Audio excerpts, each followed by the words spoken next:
Welcome to Birth as We Know It, a podcast that is dedicated to recognizing the many different ways that birth unfolds. I am your host, Kiona Nessenbaum. I have experienced birth as a doula, a student midwife, a birth assistant, and as a mother of 3 amazing children of my own. After attending over 140 births, I've realized that each birth experience is truly unique. So make sure you subscribe and join me as we are guided through many different birth experiences through the lens of the storyteller. Please be aware that some of these stories can be triggering to hear. So feel free to pause, take a breath, and come back and listen whenever you're ready. With that said, let's prep ourselves to dive deep and get detailed about what really happens in the birth space.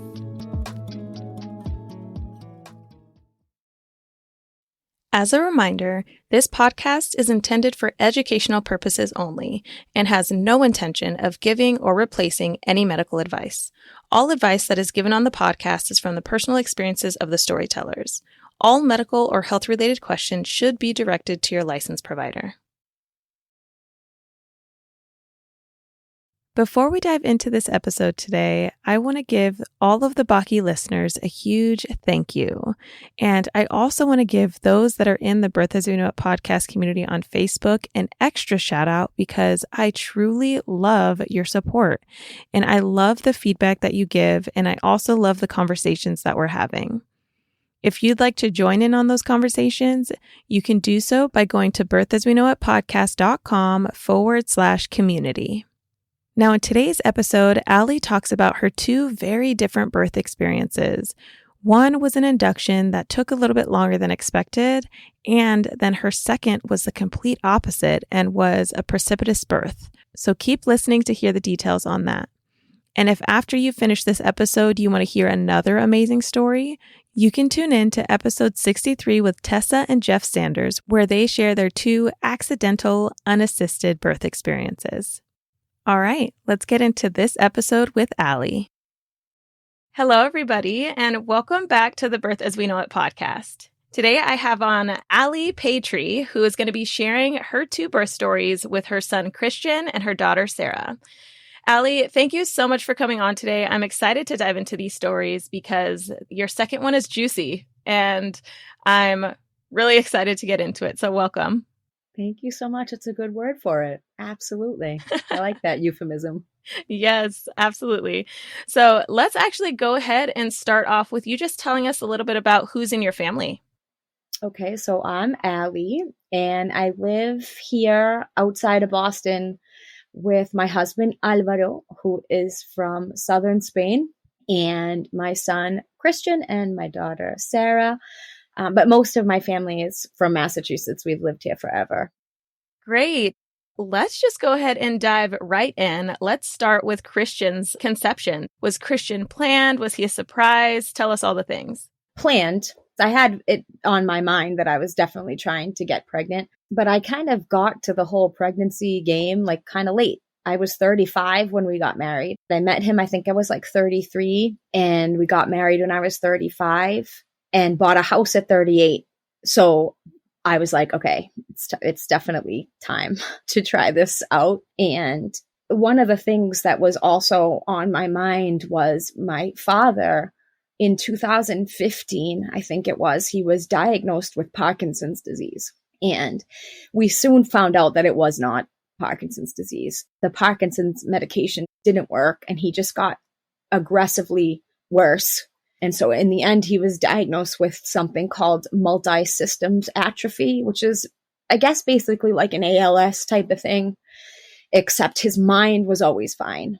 But, you know, he couldn't walk, he couldn't eat. And my mother was his like primary caretaker. And she retired from like 30 years of teaching and then became a nurse because my dad, you know, needed that type of help. And so my husband and I, we got married and we moved in with my parents, which is unconventional all in and of itself and wasn't ideal, but we were there to help my mom, help my dad. And, you know, we all did the things. So he was very badly off by the time we had our house and whatever.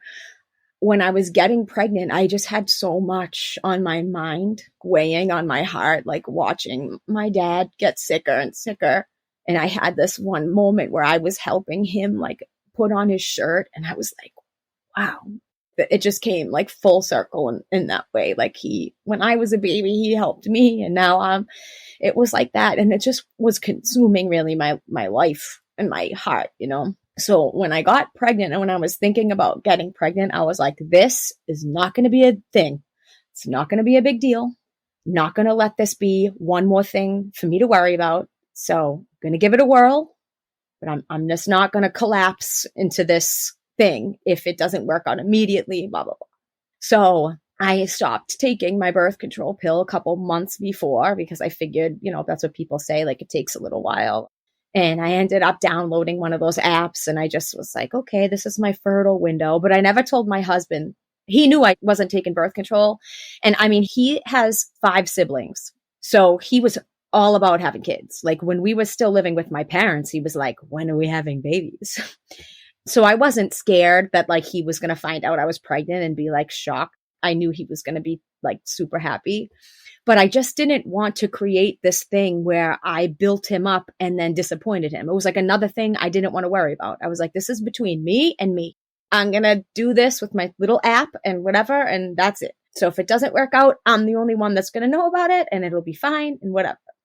So the first time I tried and I knew it was like my fertile window, it didn't work. And so the next time I was like, all right, I'll try these ovulation sticks. So I used the ovulation sticks and I got pregnant the first time, which was good and kind of lucky because I was like 38 years old, which we all know is geriatric. So I was expecting for it to take a little longer than it did. And so that was like in January. And I told my mom and dad like right away. I think I told my sister first, even before I told my husband. Because you know how sometimes the line comes up and it's like super light. Is that positive? I don't know. But I sent it to my sister and she was like, oh, yes, that is it.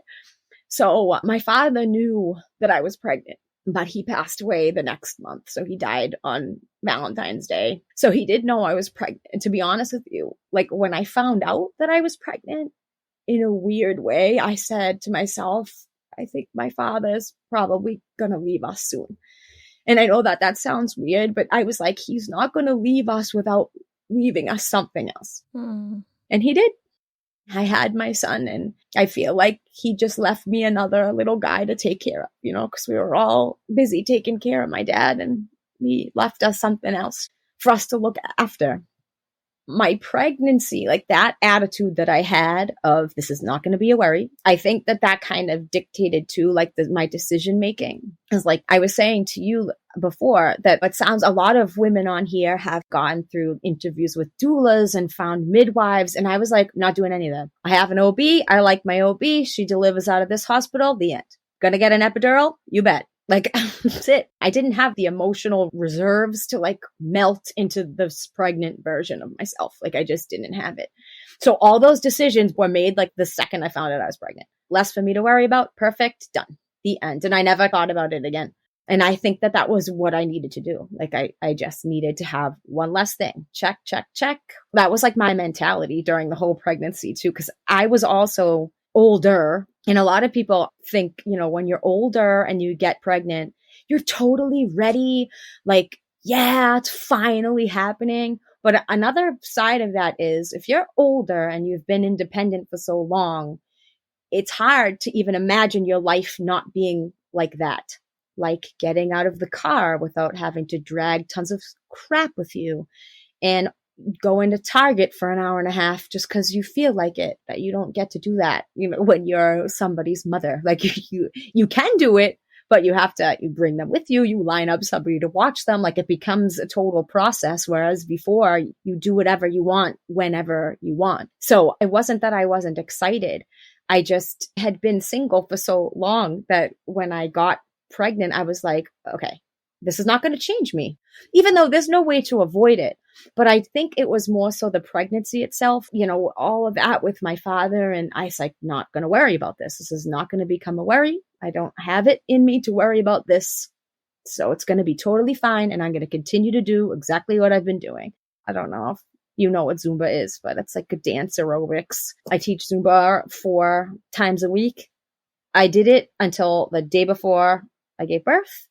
I didn't modify anything. I jumped around like a psycho. I did everything. And I kept asking my OB, like, is it all right? And I'm still doing this. And she was like, if you feel good, do it. So I was like, okay. During my pregnancy, I did all the stuff that I was doing before. And I also think that helped me to keep a little bit, because after losing my father and having that kind of grief involved, I just didn't want tons of change. So I tried to keep my schedule as consistent. And it was actually during COVID, more or less, or like the tail end of COVID. I teach high school Spanish, and I was teaching like online because there were so many students that had opted not to go back.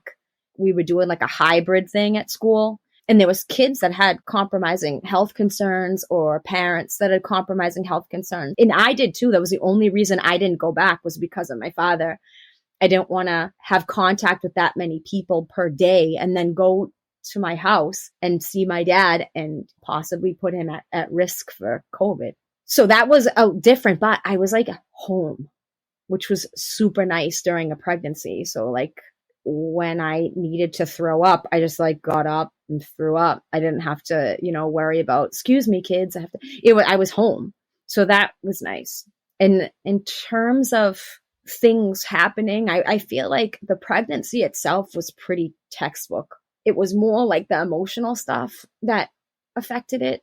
And not only did my father pass away, but I think it was like 6 months along, and I started getting this like weird headache, but it was only like right above my left eyebrow. And I was like, what is this? Some sort of brain tumor? Like, what is going on? I couldn't get rid of it. And you can't take ibuprofen, God forbid, when you're pregnant. So I was like taking Tylenol. It would take the pain away a little bit. And then after a couple of days, I started to like break out there. And I said to myself, I got to call. I don't know what's wrong with me. And so I call like urgent care. She's like, how old are you? I was like, I'm 6 months pregnant, blah, blah, blah. She was like, are you getting a rash? And I was like, yeah, I literally just started to get a rash. And she was like, oh, honey, I think you have shingles. And I was like, what? What do you mean shingles? I'm like, they don't even give you an immunization for shingles until you're 50. I didn't think that was a concern. But I mean, if you've ever had chickenpox, you can get shingles and you can get it anytime. So I don't know, like, I'm sure your pregnancy does like affect your defenses and everything like that. And I was already kind of in my grieving whirlwind. Maybe all of that together just was the perfect storm. But I had shingles during my first pregnancy, and that was awful. I don't even know how to describe it except just awful. And being pregnant, it made it even more awful. But thank God I was home. I was teaching online. In that regard, I feel like my first pregnancy was textbook in terms of the development of the baby and all that, but also physically, like it was a good situation. I went until I was 39 weeks. And then my OB was, for some reason, and I love her, please don't get me wrong, but she was always like 39 weeks. That's the sweet spot. And just to tie in this whole idea of me like, nope, I got this. This is me and me. I knew I was going to go into labor the day that I went into labor. I was like, I'm going to see when the next full moon is. So I was due September 22nd, and the next full moon was September 20th. And I said to myself, that's the day. It was a Monday. I remember very, very clearly. And she was like, at 39 weeks, let's sweep your membranes, blah, blah, blah. And I was like, nah, I don't think it's necessary. She was like, well, it's really helpful. I don't know, 39 weeks, sweet spot. I was like, I'm not going to get to 40 weeks. I promise you. I was like, I'm going to go into labor September 20th. And she was like, okay. So September 20th rolled around, and I had started like the couple of days before I lost my mucus plug. I was bleeding a little bit. I had those Chucks pads all ready to go. And I had stopped working at 39 weeks. I was like, I'm done walking up 3 flights of stairs, not doing this anymore. And I just didn't want to be in front of a room full of like high school kids worrying about my water breaking in front of them or having labor pains in front of them. I was just like, nah. So I woke up on the 20th. I started having contractions, but they were totally bearable. I took a shower. So I labored at home all day, like all day. And my husband was at work. And as 5 o'clock started to roll around, I was like, this kind of awful. This is kind of getting a little bit beyond my pay grade here to be by myself.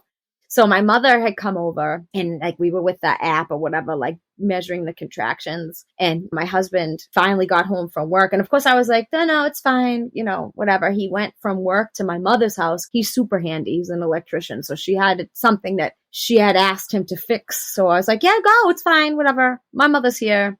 So he finally gets home and it was, again, like I said, textbook. I had a contraction. It lasted a minute. It was like every 5 minutes. It was an hour I was doing this, walking around. And I had taken a birth class, but it was like online because of COVID. It really didn't help me much, except one of the things that she said was like, twerking helps in the labor process. And she was like, it helps to relieve some of the pressure. And I was like, I teach Zumba. I can do that.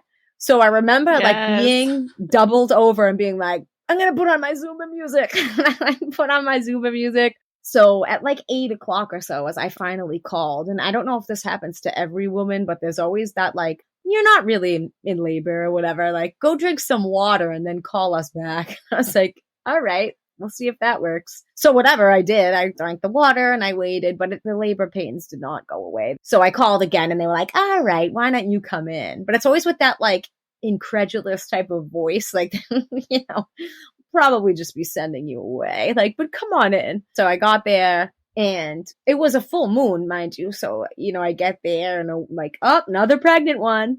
So I was like, all right. So, you know, I get in there, they check me. I was 4 centimeters. I had labored all day and got to 4 centimeters, but 4 centimeters is enough for an epidural. Yeah. So the doctor that was there was not my doctor, but he was like super sweet.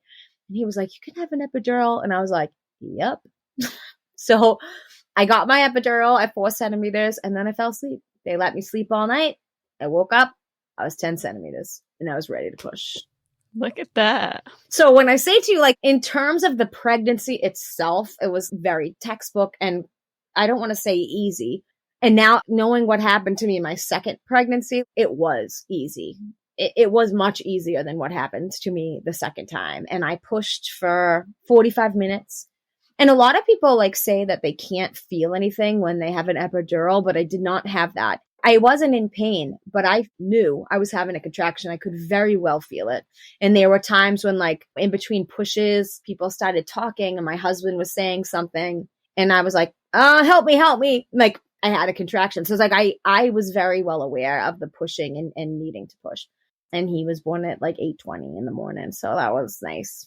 So it happened, you know, not quickly, but it happened exactly the way that I thought it was going to. Yeah. That sounds awesome. Like your entire labor process sounds good. It sounds ideal to some, right? Like, you know what you're taught and preached like throughout your pregnancy, like do this, this, and this. And you were like, boom, boom, boom. Like that's just how it went for you. I'm not going to say it didn't hurt. Oh, no, I never said that. No. But I'm going to be like honest truth. At this point, like I couldn't explain to you what my contractions were like or where they were or how they hurt.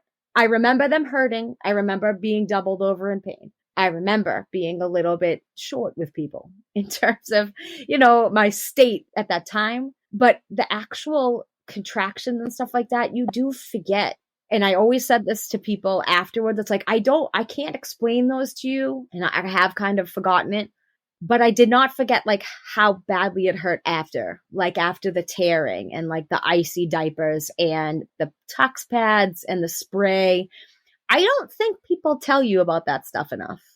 And you need it. Like, please don't get me wrong. All of those things you need. I remember that pain. And I also remember, I don't know if this is like TMI, but having to go to the bathroom after giving birth was probably the most horrific thing of everything in my first pregnancy. If somebody asked me what was the worst, it was that. My mother told me that in the past, they didn't let you leave until you went to the bathroom, like until you went.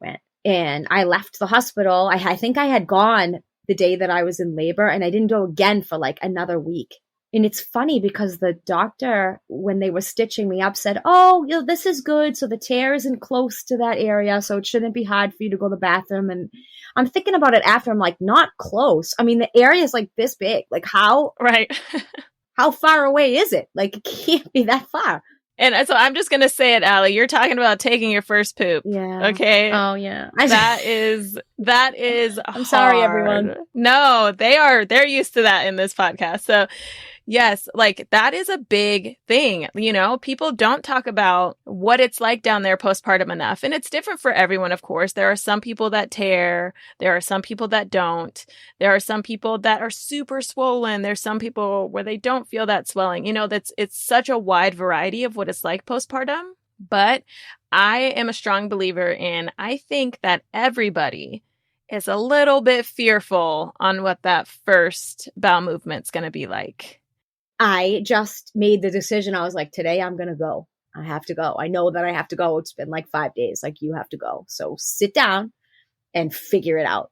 So that's what I did. Take some breaths. And it was like horrific. This has everything to do with like that kind of intimacy portion of after you give birth, like the people that you are willing to have in your space. My husband was like, we're going to have my parents come. They're going to stay here. His sister actually bought them tickets to come on the 23rd, which was like the day after my due date. And I was like, no, I don't think that's a good idea for me to have your parents here when I'm like trying to breastfeed for the first time and bleeding. And, you know, at first he was like, I don't want to say insulted, but kind of like thinking it was just like, I just didn't want his parents around. And it wasn't that. I didn't want anyone except for my people. Like, I wanted my mom and my sister. And that was it. I didn't want to have like my boobs out for his father to see. Like, it just wasn't. But he also, in his defense, had no idea what that was going to be like for me. And all he thought was, my mom's going to be so helpful. And I was like, no. She can't help me in what I'm going to be going through. So if I come home from the hospital and there are guests in my house, I'm not going to be very happy. And it's not going to be pretty for anyone. And when he actually saw what it's like postpartum, even just at night when the baby came home, I needed him to have the baby on his side of the bed because it hurt me just to sit up so that I could breastfeed. Like, it hurt. And like I said, that first time going to the bathroom, like, he saw it all. And for my second baby, they didn't come until she was 2 months old. Nice. So he did see and he understood. I felt bad, like, because I certainly wasn't trying to like insult anybody, but it was like, I'm going to be so vulnerable that I can't even imagine having anybody in this house that's not like I said, my mom or my sister. I just can't. Right. And so it ended up being that those were the people that I had mostly. And even still, it was weeks before I wanted to have my own friends come over, because it's like, you want to be in your bathrobe, with your baby. You have to feed them at like any moment. And it is what it is. Like, you just don't want to have people like outside of that intimate comfort zone around you at that time. Yeah. Everybody that comes has to have a role, has to also be supportive, and doesn't need to be hosted. Do you know what I mean by that? Oh, 100%. And that was another thing. I know he didn't consider his own parents as guests. Mm-hmm. I totally understand that. Like, that's a big difference between your own family and your in-laws. Like, the way you feel about your mom is the way he feels about his mom, but it's not the same intimacy level. And when you are in that situation where you're like so postpartum and you're still bleeding and you're still in pain and you're still figuring out like breastfeeding and stuff like that, like, you're just vulnerable and you don't want just anyone there to help you. Like, you want your people. Yeah. It's like, I totally appreciate the thought and effort that you want to put into this, but also, here are my boundaries. Yeah. Love you, but this is a very particular, and actually it happened because of COVID still. They couldn't come anyways, because I don't know if it was like they weren't letting people from Europe in or something like that. They weren't able to come for that. And then we went there that summer so that they could meet the baby. So it ended up they couldn't be here anyways, but that was like a huge, I don't want to say conflict, but it definitely caused, because his immediate reaction was to be offended, but it was because he just didn't know. Right. And when he found out, he understood for next time. So that was good. Absolutely. You did mention that you breastfed. How was the breastfeeding process with Cristian for you? Well, Cristian had a tongue tie, and it was the lactation consultants in the hospital that pointed it out to me. And they were like, it might affect it, it might not, you could like see. And I ended up getting mastitis. And it's funny because my mother had the same thing with my oldest brother. She had mastitis. She got super high fever, and then she stopped breastfeeding. And she didn't breastfeed my sister. And then when I came along, she breastfed me, and she was like, it was fine. She was too scared with my sister after, because she almost died. Like, she was very, very sick. So I knew what it was, and I kind of was like, I think this is happening to me. So I wasn't scared. I just was like feeling horrible and needed something to be done about it. So I had like a big hot spot, and I just sent a picture of it to my doctor, and she was like, And so they prescribed me some antibiotics. And then I went to another lactation consultant just to make sure that Cristian was getting enough. But she mentioned again about the tongue tie. And she said, this might be the reason that you're having such a hard time, that it's so painful, and that you got mastitis and blah, blah, blah. And with my first birth, they discouraged pumping a lot in the beginning, whatever. And for the second time, I was like, nope, I'm pumping. And, and it just like worked itself out. The second time, you're so much smarter. Like, you're just so much smarter about stuff. But I had the mastitis, and we ended up having to have his tongue tie fixed. And that was awful. Bringing him in there for that was terrible. But after that, it was like the easiest. And I had to pump for a little while. I went back to work, and having to pump at work was not awesome at all. Did you have a private space that you could go in? I could have asked for one, but I ended up just locking the door and covering the windows of my classroom and just staying in there. And I did it during my lunch period. I didn't have to do it. I could have taken like 20 minutes out of any period of the day, like legally, like that was what I could have done. But I was like, what am I going to do? It just would have created more of a problem for me than it would have fixed, because I have this one class that's 20 minutes behind everybody else. So I just ended up doing it during my lunch break, and I got myself a little fridge. But at 12 months, when you could introduce regular milk, I did, and he was all set with breastfeeding. Nice. I didn't have to wean. I was actually a little sad, and I was like offended. I was like, you're telling me that this is better? That's better? Fine, whatever. But I still had some storage of like frozen breast milk that I'd cook with. Those are the types of things that I did, because he was eating like regular food. So if I like made scrambled eggs, I would use a little bit of my breast milk, and I used it up. I was like, this is not going to waste. I had to pump this at work. We're using this. I was like, I'm not throwing this away. So I made sure to use it all. I think that sounds like an awesome journey. Everybody who breastfeeds, especially for the first time, doesn't really know what to expect because you've never done it before. So you don't know how painful it's supposed to be, even though there's some pain that's associated that is considered normal because of suddenly having someone suck on your nipples 24/7. Like, unless you're super kinky or something, that's usually not what happens. I know. So, right. So adjusting to that is really hard. And so I think that it's awesome that you utilize the resources of lactation consultants and really ask questions. And mastitis is absolutely incredibly scary, especially if it's not caught on time. So much can go on. And I think that a lot of people may not realize the severity of that. So I'm happy that you mentioned it. I also really love all the ways you used up your breast milk, because a lot of people don't know, like, what can I do with my breast milk? How do I actually do this? Put him in some eggs, put it in his cereal, Yep. Put it a little bit in his juice, like do it. Oh my God, I made shakes out of it. Right. I went crazy, especially with my second pregnancy. I went nuts. Awesome. That's great. So let's actually talk a little bit about how your postpartum mood was after Cristian, because you had lost your father throughout this pregnancy. Did you have any signs or symptoms of like postpartum depression or anxiety? Honestly, no. I was good when it comes to that. I did, and I forgot to mention this, and maybe somebody out there in the Birth As We Know It community can explain what happened to me, but listen to this. When I had shingles, I can remember one night where I woke up and I jumped out of bed and my heart was racing. I have no idea why. I went from dead asleep to, oh my gosh. And it took me a while to calm down, and my head was racing and my heart was racing. I also wonder if it had something to do with me sleeping on my back. I had a pillow, but I always ended up back on my back. I mean, doesn't that put pressure on your veins? Maybe that's what got my heart going. And that woke me up as like, something's not working. You got to get up and move. I told my OB about it and she was like, well, you're pregnant. And I was like, yeah, but I've never had a panic attack before. Like I've never had any sort of anything like that. So I don't know what the heck that was, but my heart was definitely racing and I woke up from a dead sleep. And then that's it. You can't go back to sleep and you have to like go downstairs and walk around like I did. Right. Yeah, absolutely. Try to get grounded again in your body. That makes me think of the position you're sleeping in. Let's actually go ahead and move forward and talk about the pregnancy and conception process of Sara. How was it different from your conception with Cristian? Was Sara planned? And how did you feel when you found out? Sara was not planned at all.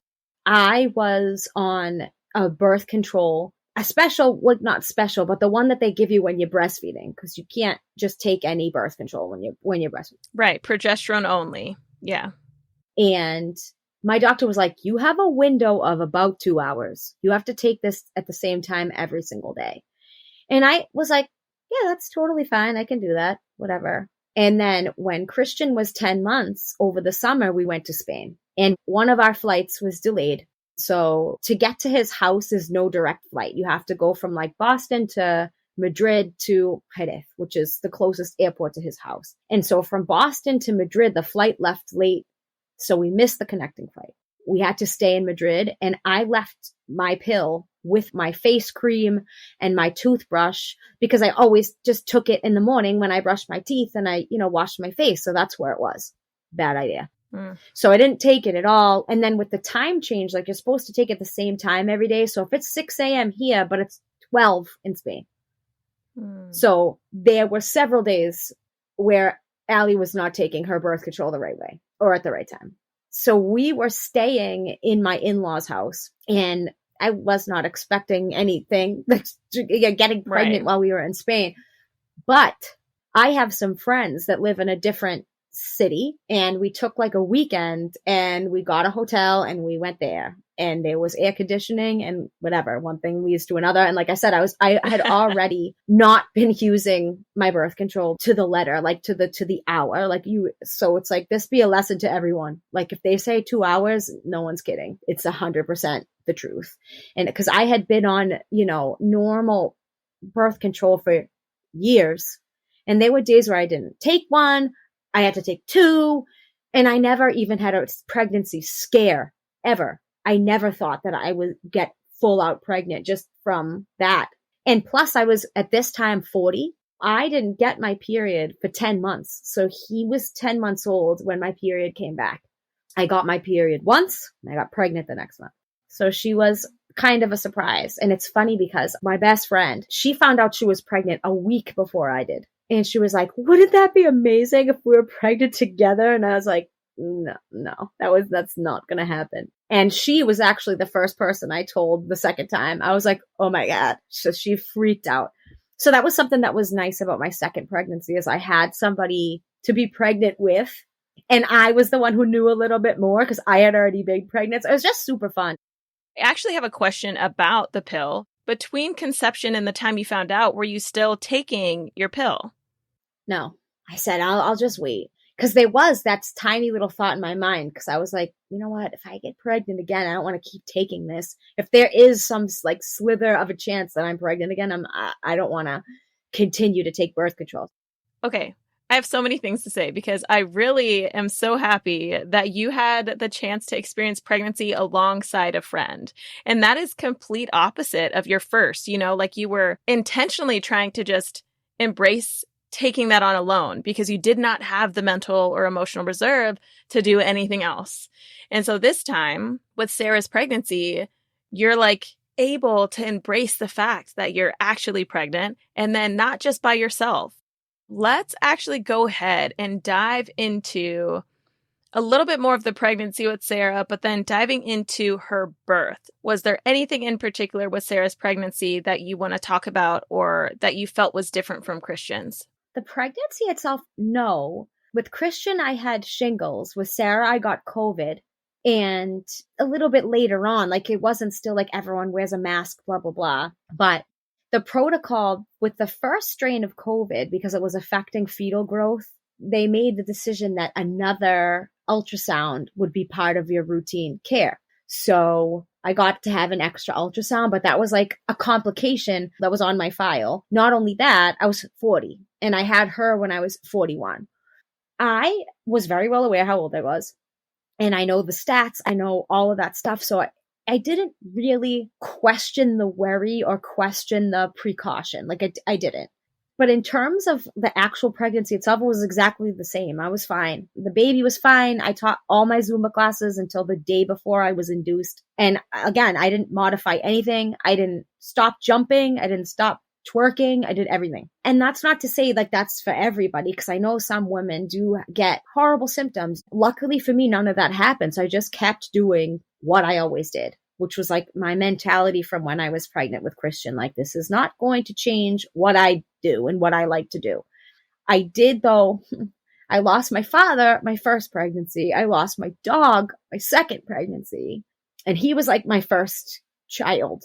And I lost him like around the same time in February. So there was a little like sadness attached to it. And always constantly, like, you know, you have these babies and your father is never going to know them. And that was a thought in my brain a lot. And my father loved being a grandfather. When he passed away, my mother found a diary he had been writing in that was all about his grandkids. You could see too the progression in his writing as his physicality just became more and more impaired. But me thinking, oh my God, like, I wish he knew my kids. Like, and I know, like, he knows them. In fact, like, that was another, like, beautiful thing about my pregnancy. I, like, didn't worry about it because I was like, my dad's not going to let anything happen to these kids. I just know it. Like, I just know it. There was, I think it was, like, the 20-week scan. Cristian was in a position where it was hard for them to get, like, a measurement of his head. So the measurement came out, like, smaller than they were expecting. And I was reading it and I was like, that's weird. And the doctor told me, oh, it's fine. It's probably whatever. Don't worry about it. And I went home to see my mother and my sister. And I was like, the measurement of the head, I don't know. Like, and my sister just goes, there is nothing wrong with that baby. Just like that. And I was like, oh my God, you're right. And I know that she was coming from the same place as me. Like, there's nothing wrong with that baby. Like, that's a gift from dad. Like, that, there's nothing wrong with that baby. And there wasn't. And then when I got, again, to 39 weeks, it was 38 weeks. She was like, membrane sweep. I don't want you going late, blah, blah, blah. And I know that it's riskier for me. And because I was older, but I was like, I don't want a membrane sweep. And it's funny because this time, my second time, I wasn't as certain as I was with Cristian. And it's funny because I went into labor when they made me go into labor, when they induced me. But at 39 weeks, she was talking about an induction. She wanted to induce me at 39 weeks. And then she was like, well, if you don't want the induction at 39 weeks, because she said to me straight up, like, your pregnancy has been great. So there's really no reason for you to deliver early or anything like that. She was like, I could do a membrane sweep and hopefully everything will happen naturally. And I was like, nah, I don't want that. I want her to come when she wants to come, thinking that she would do exactly what Cristian did and just come like 2 days before her due date, you know, because that's one of the only things that's an issue. Like, you have one experience and you think the second one is going to be like exactly the same. But that didn't happen. I went to my 39-week appointment. I think she thought she was going to do a membrane sweep. And I was like, nah, I don't want one. She was like, are you sure? And I know she was worried about me. Like, I know the stats. She knew the stats, whatever. But I was like, no, I don't think so. I think I'd like to see her come on her own and just go into labor naturally. And she was like, all right, but I'm not letting you go past your due date. It's more dangerous. She's like, I'm going to induce you at 40 weeks if she doesn't come. And I was like, okay. And I was like really hoping that she would. Like, that whole week, I was like doing extra Zumba. I was like, please come. But at 39 weeks, I was 1 centimeter. And at 40, I was like 1.5 centimeters. Like, it was nothing. So I ended up having an appointment to be induced. It was April 20th. And I was like, I really don't want her birthday to be 4/20. No other reason. Just, I teach high school. I know how kids are. So I was like, all right. So if I can have an appointment at like nighttime, so maybe she'll be 4/21. And that's actually what happened. So I got in there at like 8 p.m. And she ended up being born the next day. So that's good, I guess. But what happened during the birth was not what I was expecting at all. Not at all. So let's just dive right into that. Let's talk about her birth. So, like I said, I had an appointment to be induced. I got there at like 8 o'clock and they had the labor room ready for me. They checked me and I wasn't effaced at all. I wasn't ready to give birth at all, but they had to make me ready. They gave me a choice between the balloon and a pill to help get my cervix ready. And of course I was like, pill, I don't want the balloon. I don't want anything really up there right now. I was like, really? The pill that I took, you had to wait like 4 hours for them to like check you again to see if it worked. So in the meantime, I'm just like there in the hospital bed, just like waiting around, and 4 hours goes by. They check me. Nothing happened. The doctor says to me, we could do a pill again, or we could do the balloon and a pill, and that might make everything happen even faster. And like at that point, I was like, I really don't want a balloon. And he was just like, it'll make the process faster. He's like, no rush, but I'm sure you don't want to just be like hanging out here without your baby and having any action at all. So I was like, all right. So they put the balloon in and it was in all night long. So like I was able to just kind of chill all night. I mean, it was uncomfortable. I'm not going to lie. Like, you know that it's there and it cramps a little bit. And finally, it got me to 3 centimeters. I must have been like barely at 3 centimeters. Like it must have been like just there, because normally the balloon will fall out if you dilate enough. But the nurse had like tugged on it a little bit and it didn't want to come out. So whatever. But 3 centimeters is enough for Pitocin. So that was like in the morning, and they were like, why don't you eat? Because once the Pitocin starts, you can't eat. So I was like, yeah, let's do that. Let's eat. And I remember I was like texting with my sister because she was going to be my third person to come and see the birth.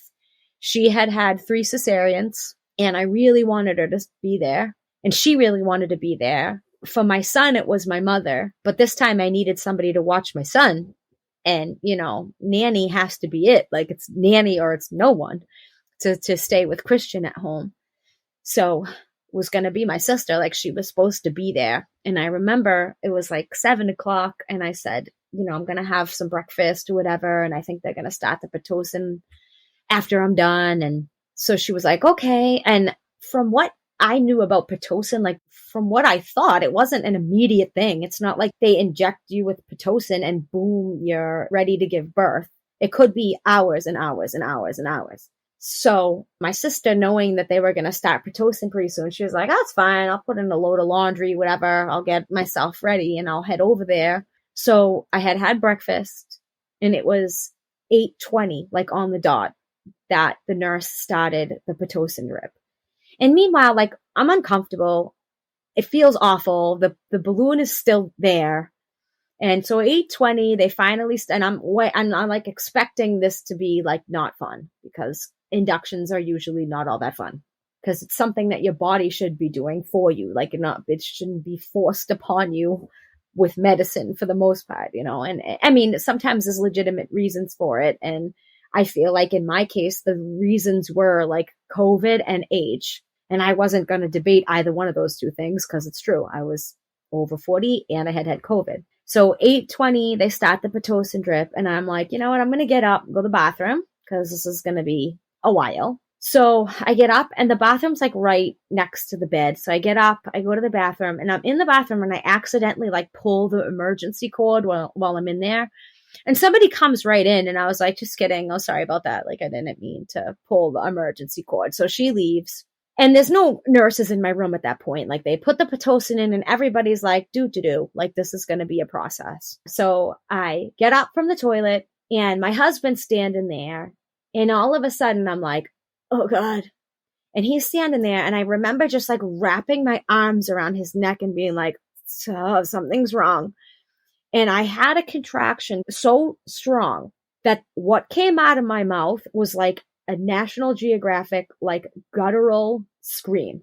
It wasn't just a contraction. It was like, I don't know how to explain it, but if you ever have had like severe like gastrointestinal problems and you have to go and there's nothing you can do about it. It just is coming. That's exactly what it felt like. There's nothing I can do about this. That like squeezing. And it was just like that guttural kind of voice that comes from the cave. And it broke my water. And at that point I was like, this is not right. This is not normal. Oh my God. And so my water breaks all over the floor and I'm wondering what just happened to me and feeling like this is not right. And it's also not over. So my husband pulls the cord again. Meanwhile, I had just pulled it by accident. So thank God they came back in because sometimes they're like, oh, that woman again. And my husband was like, in his little Spanish way, her water's broke. They were like, yay, that's great. You know how they are Right, with their yeah. encouragement or whatever. And I was just like, not great, not great. And I was like, somebody please help me. Cause I could feel it coming on again. And the nurse comes to me and she checks me and she was like, oh my God, this baby is right here. And she yells at me, get back in the bed, get back in the bed. And I was jumping back in the bed and my butt just hit the bed and she goes, you might have to do this without an epidural. And it was like, not part of my plan, not in the plan. Plan was the epidural. But I remember saying, oh no. But as I was saying, oh no, then came the second contraction, the same exact, there's nothing you can do about this. You are not pushing. It is pushing on you. And it came and the voice came back. And when I tell you that my baby shot out of my body like a bullet, she shot out of my body like a bullet. Then a nurse, and I wasn't even sure if she landed on the bed or if somebody had caught her. But my husband told me later, no, she landed right into the arms of a nurse. And my husband was there and the two of us like caught eyes and I'm certain that we were mirror image. Whatever face he had, I had the same exact one. Like, what on earth just happened to me? So I got up from my bed at 8:20 at 3 centimeters. And she was born, thankfully, on the bed at 8:26. So in 6 minutes, and with 2 contractions, I somehow went from 3 to 10. I went from 3 centimeters to baby in 6 minutes. And like I said, 2 contractions that were not those type of contractions that you push through. They were the contractions of this baby's coming out and you don't even need to push. Like, just let it happen to you. And so she came out and finally a doctor came in and the poor nurse that was attending to me most of the time was like, oh my, what happened? What happened? So she was like, I tugged on the balloon. Like, you were 3 centimeters. And I wasn't in the position to be answering her. I was like, I have no idea myself. I was like shaking. And I'm sure she was like rhetorical questions she was asking me. I'm sure she wasn't expecting me to give her some sort of medical reason for what just happened to me. But of course I tore in 3 different places. And I think that was the scariest thing. It's like, I knew he had to stitch me up and I didn't have any epidural. And just thinking about that freaked me out even more. And I was like, please don't sew me without anything. So I think he gave me like lidocaine, but that was also an injection. So whatever, I didn't like avoid any of that. But I'm going to be 100% honest with you. I don't think I really felt it. I didn't feel the injection and I didn't feel the stitches because there was already so much like going on down there. I didn't really feel any of that. But I think I was more scared of that in the moment than I was of how my labor went, because I was at that point out of the initial emergent issue, which was like, this baby is coming out like right now. When she was out, whatever, I didn't have anything else to worry about than what, was going on. I had torn in 3 places, so they had to stitch me up. And apparently like one of the tears was bleeding so much, they had to put something on it to like help the bleeding to stop, to like coagulate the blood or whatever. And that ended up turning into a hematoma that I had for like weeks and weeks and weeks. It was super painful. So the recovery was more painful than the first time when I had Cristian. Even though I tore with him too, it wasn't anywhere near as like dramatic at all. As for Sara herself, she came out so precipitously, so quickly that she still had a lot of amniotic fluid, and the nurses would like suction her from time to time. And all of those things usually get taken care of in the birthing process, like supposed to be gradual. It's not supposed to be 3 to 10 centimeters in 6 minutes. I know it sounds awesome, like a 6-minute labor, but it was not awesome. The result was the amniotic fluid, all the tearing, all of that stuff. If it happens little by little, your body adapts a little bit better, even though there's usually always some tearing. Like just imagine things are opening over the course of hours than 6 minutes. So like all of that was more dramatic. And on top of all of that, while the doctor was stitching me up, he cuts himself. So that adds to the problem of, oh, now we have to give you these injections and this and that, and here's some paperwork and testing and blah, blah, blah. So, and then my poor sister, she's still at home. And the last she heard from me was they're starting the Pitocin. And then the next text she got was from my husband going, Sarah's here. And my sister was like, what? I just wanted to put in one load of laundry. Like how? I don't understand. So she actually missed the whole thing and it made me feel so bad. And she was super disappointed, but they ended up letting her come in afterwards and stuff like that to see the baby.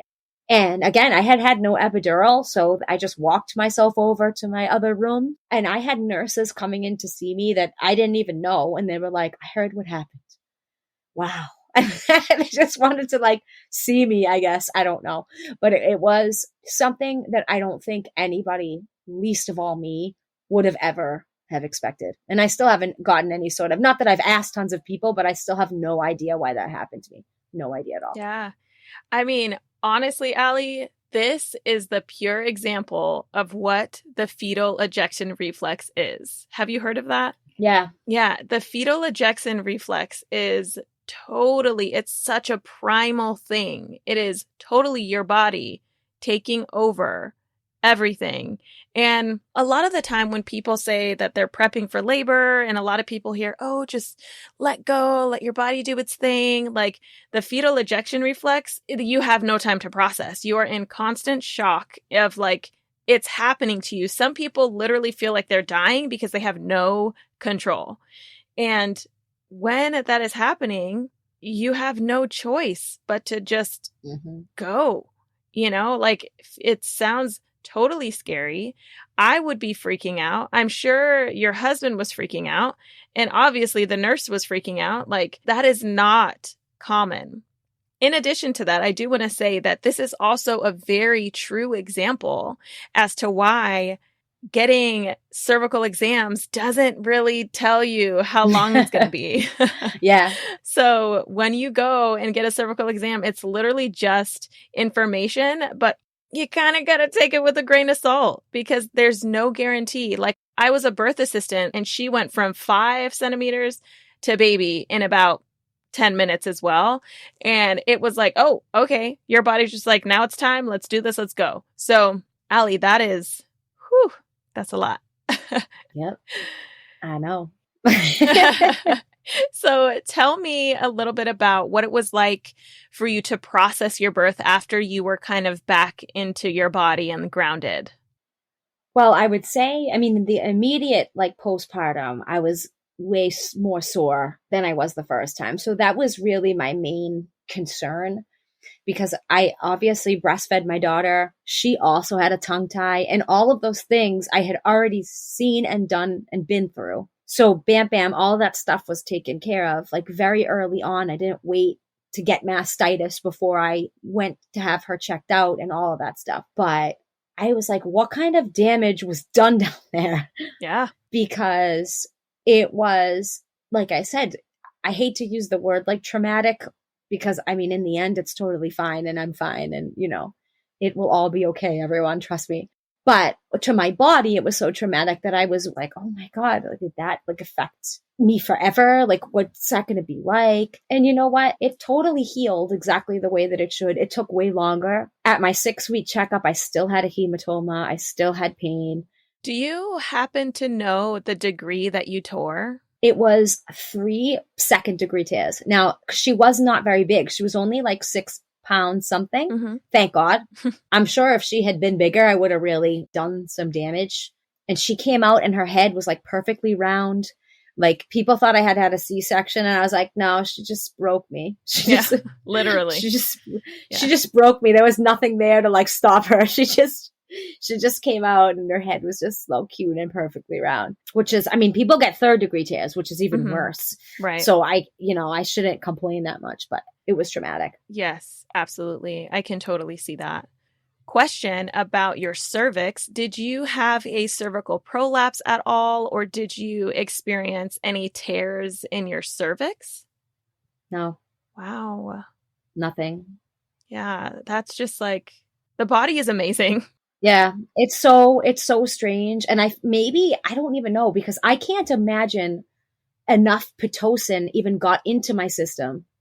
Yeah, I mean, this to do that to me. This scenario is pure example of when I'm like, yeah, some people, it just takes a whiff of Pitocin. All you got to do is smell it, and your body is just like in hyperdrive. So it was funny because my actual OB was on like surgical duty that day. Like she was doing C-sections, and she came up to see me, and she, just like everybody else, like looked at me like, and she told me, I can't imagine that it was the Pitocin. I can't imagine that it even got enough into your, system to have caused something like that. And I don't know if maybe it was just the balloon itself, that my cervix got to a certain point. It was just like open right up. I don't know. I don't think anyone knows. You know what it could have been? What? You going to the toilet. It could have been you going to the toilet. Your body did its natural release thing on the toilet. Whenever we sit down on a toilet, our body goes into autopilot of being like, Maybe. Okay, relax, release. And you did that. And then you had a baby. Yeah. Totally. It could totally be that. Yeah. I honestly don't think it was the Pitocin. I mean, I had the baby in 6 minutes. Like, I don't know. It's a mystery even to me. So if anybody wants to come and study and figure it out, I'd love to know what happened to me. I'd love to know. Yes. Oh my gosh, Allie. Okay. So let's go into postpartum with Sara. Any postpartum mood disorders or anxieties or stresses with her? No.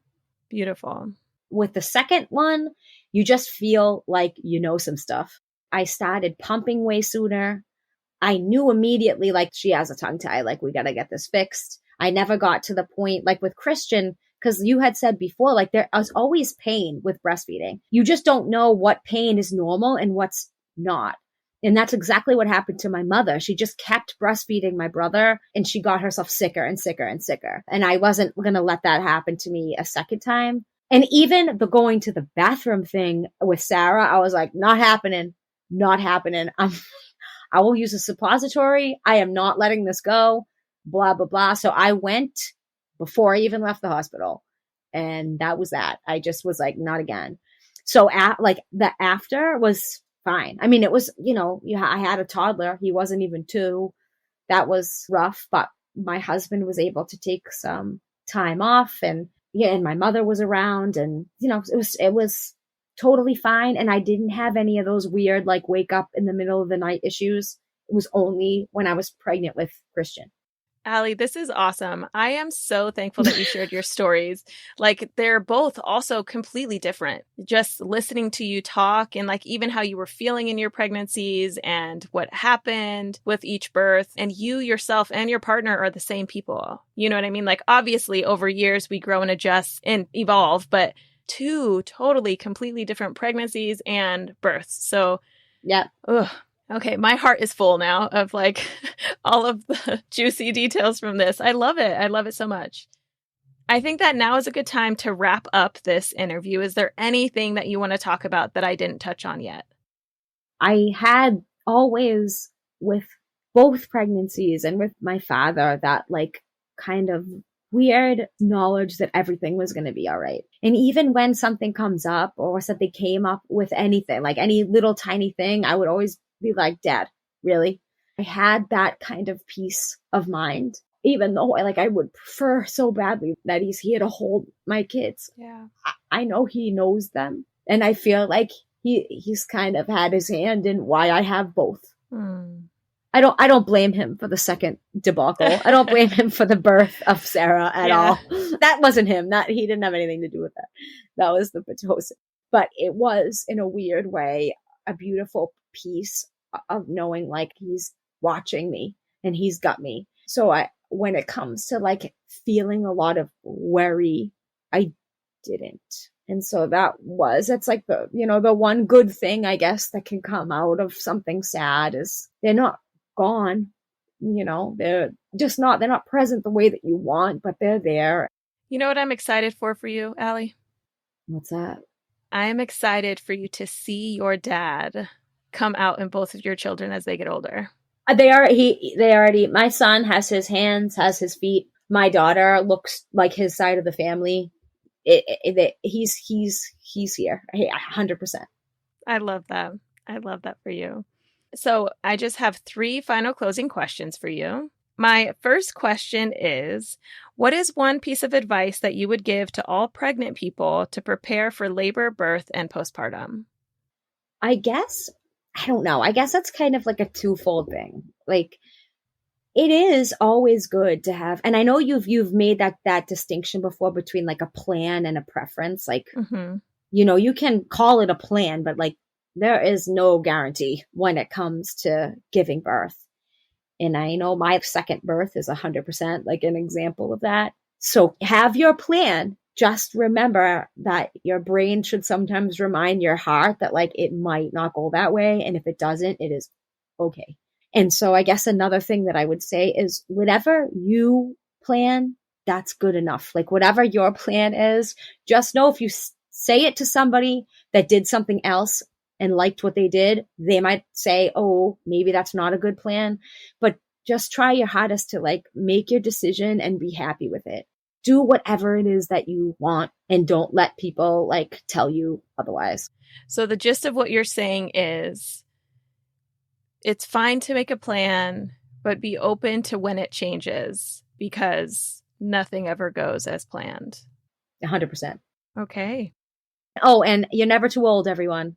Even though that gets put in your brain and they have words like geriatric, advanced maternal age, that's nice. Still feels horrible to read it on everything. It's fine.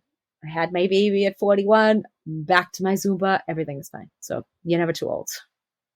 Beautiful. My next question is, what is one resource that I can share with my listeners on your behalf? I always recommend Zumba. Like for anyone, I'm like, what? You're sad? Go to Zumba. Like you're bored? Go to Zumba. But not everybody is somebody that likes to dance. There are people that get their kicks from like CrossFit and like weightlifting. But if you like to dance, I have a YouTube channel that I have some of my like choreography on, and I have some videos of me dancing pregnant. If you want a good laugh at yourself, at me, I should say, for yourself. I have some videos of me and my pregnant friend when we were both pregnant together. She's from Brazil, so I always make her do the videos of my Brazilian songs, and we do those together. If you want to see what Zumba is before you like show up at a class, but it's so fun. And the hour goes by so fast. Because that's one of the things about going to the gym. It's like you're on the treadmill and it's like 15 minutes goes by and it feels like an eternity. But Zumba goes by so fast. Beautiful. Beautiful. Yes. Moving your body through Zumba. Great, great resource. Now, my last question for you is if you could describe each of your births with one word, what would it be? Oh boy. I guess I would say a surprise. Because every birth's a surprise. Like you're surprised if it goes the way you want. You're surprised if it doesn't. It's total surprise. It's a surprise. And that goes right back to the planning. Like how do you plan for something that's going to be a surprise? Do the best you can. And if you're surprised by something else, you just kind of have to go with it as best you can. Yes, absolutely. Allie, thank you so much for sharing your stories with me. I am so happy that you felt comfortable sharing these, and I am 100% sure that many of my listeners will be able to relate to how you felt throughout your pregnancies and the terror that came in your mind when you were feeling those very, very primal instincts of birth. So, yes. Yeah, that was interesting. It was. Can't wait to hear people's reactions. I'd love to I'd love to hear other people's stories like that. Yeah, absolutely. I mean, the best place to do that is joining the Facebook group. So I'm already there. Beautiful. We'll definitely Everybody talk about else, join the Facebook group. Yes. Awesome, Ali. So thank you so much. Thank you.